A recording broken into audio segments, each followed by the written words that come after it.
जय हिंद और सभी को Ram Ram. Bihar school examination board 2026 class 10th के लिए है। द्विघात बहुपद क्वाड्रेटिक पोलिनोमियल को एक क्लास में आपको समाप्त कर देंगे। तो जितने भी स्टूडेंट इस वीडियो को देखेगा तो और स्टूडेंट के ऊपर जरूर शेयर कर दीजिएगा, जो लास्ट में आपको एक वीडियो में सारा कॉन्सेप्ट को क्लियर कर दिया जाएगा। तो जितने भी स्टूडेंट इस वीडियो को देख रहे हैं तो और स्टूडेंट के ऊपर शेयर कर दीजिएगा, और वीडियो पसंद आएगा तो लाइक शेयर जरूर कर दीजिएगा। चलिए देखिए, लिखा हुआ बहुपद द्विघात बहुपद क्वाड्रेटिक पोलिनोमियल वह बहुपद जिसमें चार राशि की घात 2 होती है। चार राशि की घात क्या होती है? 2 होती है। उसे क्या कहते हैं? द्विघात बहुपद कहते हैं। चार राशि किसको बोलते हैं? तो चार राशि जिसे वेरिएबल बोलते हैं। तो ABCD का जो भी अक्षर A to Z होता है इसको बोलते हैं चार राशि। अगर पूछेगा कि अचर राशि किसको बोलते हैं, तो अचर राशि संख्या को बोलते हैं। क्या बोलते हैं? संख्या को। जैसे अगर एग्जाम्पल में हम यूज करेंगे तो 1 2 3 0 भी हो सकता है। ठीक है। और देखिए, और इसका मानक रूप मतलब स्टैंडर्ड फॉर्म होता है कि एक द्विघात बहुपद का सामान्य रूप होता है कि ax² प्लस का bx प्लस का क्या होता है? c होता है, जो यहाँ पे आपको दिख रहा होगा। जहाँ पे a b c एक क्या है? वास्तविक संख्या है। a b और c क्या है? एक वास्तविक संख्या मतलब नेचुरल नंबर है। और a not is equal to 0 की इक्वल होता है। जो a होता है वो कभी 0 के बराबर नहीं आ सकता है, या a बराबर 0 नहीं आ सकता है। ठीक है। चलिए, यहाँ तक किसी को दिक्कत नहीं होगा। चलिए नेक्स्ट कॉन्सेप्ट की ओर आते हैं। देखिए, नेक्स्ट में लिखा हुआ है कि शून्यकों और गुणनफल के बीच संबंध ज्ञात करना है।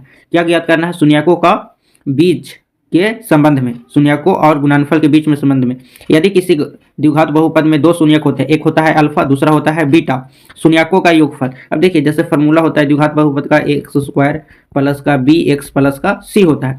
c होता है। अब शून्यकों का योगफल बराबर होता है कि अल्फा प्लस बीटा बराबर -b/a, जिसे लिख सकता है -x/x²। ठीक है। ए का मान यहाँ पे आ जाता है नीचे, तो x² प्लस x, तो इसको इस फॉर्म में लिखा जाता है। शून्यकों का गुणनफल, तो शून्यकों का गुणनफल मतलब अल्फा इंटू बीटा, तो c/a, और x² नीचे आता है, और यहाँ पे कोई संख्या लिख देते हैं c d, जो भी आपको आएगा वहाँ यहाँ पे आप लिख सकते हैं। जैसे अगर हम एग्जाम्पल में जाने कि अगर कोई स्टैंडर्ड फॉर्म दिया है कि x² प्लस का 4x और प्लस का 4 है।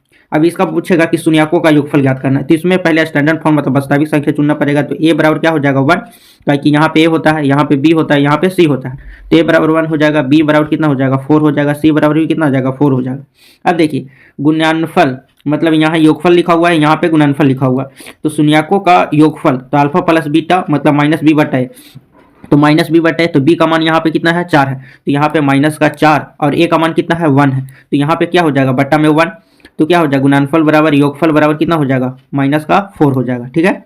अब शून्यकों का गुणनफल, तो अल्फा इंटू बीटा, फॉर्मूला क्या होता है? c/a, तो c का मान कितना है? +4, तो +4/a का मान कितना है? 1 है, तो शून्यकों का योगफल कितना हो जाएगा? 4 हो जाएगा।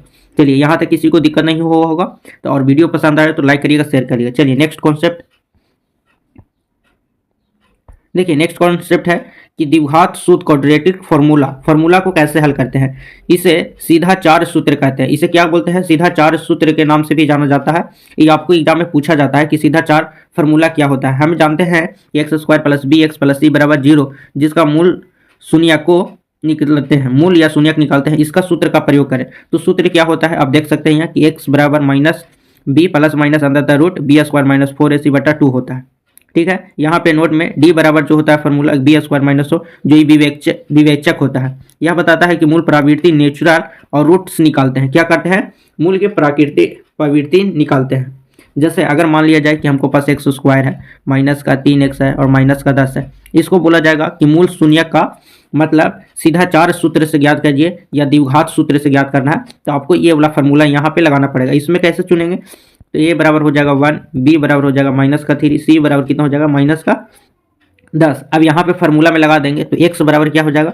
माइनस, b बराबर हो जाएगा माइनस, यहाँ पे माइनस है तो माइनस माइनस क्या हो जाएगा? प्लस हो जाएगा।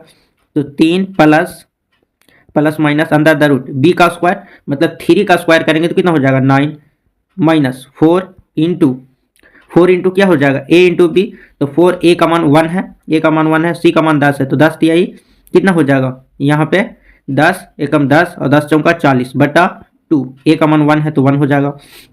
अब उसी तरह से क्या करेंगे यहाँ पे? अब इसको हल करेंगे। अब जैसे हल करेंगे ना, तो देखिएगा कि आंसर आएगा कि +3 plus minus under the root 9 - 40/2। अब देखिए 40 में से जैसे 9 जाएगा तो कितना बचेगा? तो +3 प्लस माइनस अंडर द रूट 30 1 31 ओम में माइनस में आएगा। माइनस क्यों लिखे? ताकि बड़ा पद का चिन्ह क्या है, माइनस में, यहाँ पे क्या हो जाएगा, 2 हो जाएगा। यही आपका सूत्र से ये x का मान आपको निकल के आ जाएगा। ठीक है, तो चलिए नेक्स्ट आगे बढ़ते हैं। और वीडियो पसंद आ रहा है तो लाइक करिएगा, शेयर करिएगा। चलिए देखिए, अब यहाँ लास्ट स्टेप है कि लिखा हुआ बहुपद बनाने का सूत्र। जो बहुपद बनाते हैं उसको कैसे बनाते हैं? तो यदि आपका शून्यकों का योग और गुणनफल का योग दिया हुआ हो तो द्विघात बहुपद बनाने का सूत्र क्या होता है? क्या होता है? फॉर्मूला लिखा हुआ है कि k into x square minus alpha plus beta x और प्लस अल्फा इंटू बीटा, ये फार्मूला होता है। ठीक है, तो इसको से आपको मान रखना पड़ेगा। ठीक है, जैसे उदाहरण के लिए यहाँ पे लिखा हुआ है कि यदि बहुपद के शून्यक अगर 2 है और कितना है, 3 है, अगर शून्यक 2 है तो पहला शून्यक क्या हो जाएगा, योग बराबर हो जाएगा। पहला शून्यक योग बराबर हो जाएगा और अल्फा शून्यकों का योगफल बराबर नहीं होगा। यहाँ पे 2 शून्यक दिया हुआ ना, तो 2 शून्यक, एक हो जाएगा अल्फा, दूसरा हो जाएगा बीटा।